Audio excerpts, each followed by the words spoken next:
নমস্কার বন্ধুরা, আজকে আমি আপনাদের সঙ্গে শেয়ার করব মালাই ব্রকলি। অনেক রকম প্রসেসেই তো মালাই ব্রকলি খেয়েছেন, একবার এরকমভাবে বানিয়ে খেয়ে দেখুন তো। নিলাম একটা গোটা ব্রকলি, কিছু ধনেপাতা আর ক্যাপসিকাম কুচানো। এরপর প্রথমে আগে বাটাবাটির কাজটা করে নিই। কয়েক কোয়া রসুন নিলাম, 1 ইঞ্চি আদা নিলাম, একটা পেঁয়াজ মোটা মোটা করে কেটে নিলাম, আর দিলাম একটা কাঁচা লঙ্কা। দিয়ে এটা ভালোভাবে পেস্ট করে নিলাম। এবার এই পেস্টটা একটা বাটির মধ্যে ঢেলে দিলাম। দিয়ে ওর মধ্যেই দিয়ে দিলাম গোটা 3 আখরোট আর গোটা 3 আমন্ড, আর দিলাম একটা ছোট্ট চিজের স্লাইড, দিলাম 50 গ্রাম টক দই, আর দিলাম আগে থেকে 2 ঘন্টা ভিজিয়ে রাখা গোবিন্দভোগ চাল, খুব সামান্য। দিয়ে এটাও ভালোভাবে পেস্ট করে নিলাম। এরপর একটা কড়া গরম করে তার মধ্যে দিয়ে দিলাম 1 চামচ বাটার।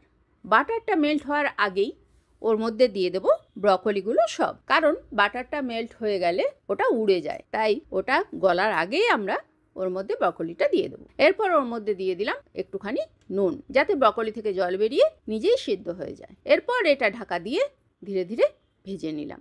এই দেখুন সম্পূর্ণ নরম হয়ে গেছে এবং এটা আমি তুলে নিলাম। তারপর সেই কড়াইতে দিয়ে দিলাম 1 চামচ ঘি।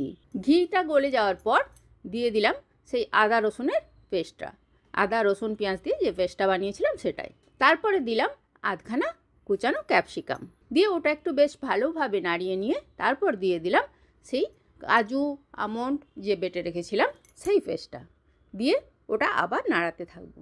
ওর মধ্যে না দেব হলুদ আর না দেব কোনো লঙ্কা গুঁড়ো।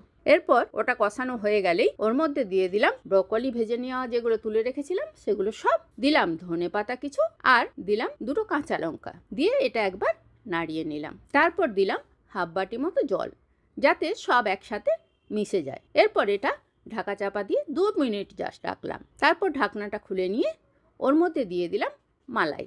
এটা আমার ঘরে বানানো ফ্রেশ মালাই। তারপর এটা আবার একটু নাড়িয়ে নিলাম।